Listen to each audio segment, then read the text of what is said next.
एक हड़ाई होती है 1 एकड़ जमीन की, यानी 200 फुट लंबाई और 30 फुट चौड़ाई, उसको हड़ाई बोलते हैं। ऐसे बैलों से एक हल जोत कर लकीर खींचते हुए वापस आते हैं, फिर जाते हैं, फिर वापस आते हैं, वो हलाई होती है। उसको हल से इतने टुकड़े को, इस इतने पोर्शन को हलाई कहते हैं। एक हड़ाई यानी एक हड़ाई इतना, फिर ऐसे कहते हैं। इस एक हड़ाई में और 1000 कसाईयों जितना पाप, हिंसा का पाप, जीव हिंसा का पाप उस हाड़ी के माथे पर लिख दिया जाता है।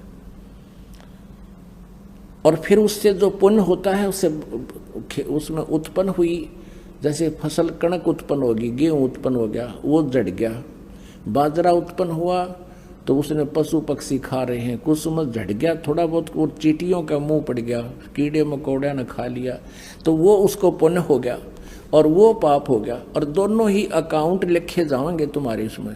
तो तुम्हारे विधान में जिन भगवानों की तुम पूजा करते हो, उससे पाप अलग भोगने पड़ेंगे और पुण्य अलग।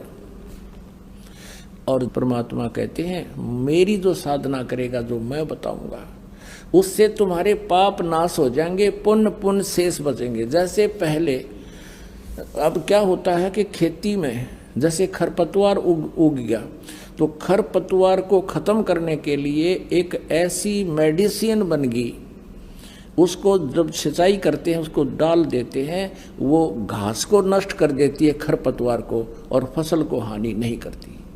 अब देखो फिर अपने आप फसल पर फूल लगी। वैसे ये औषधि तो पहले भी थी, लेकिन इसकी खोज नहीं कर पाए थे।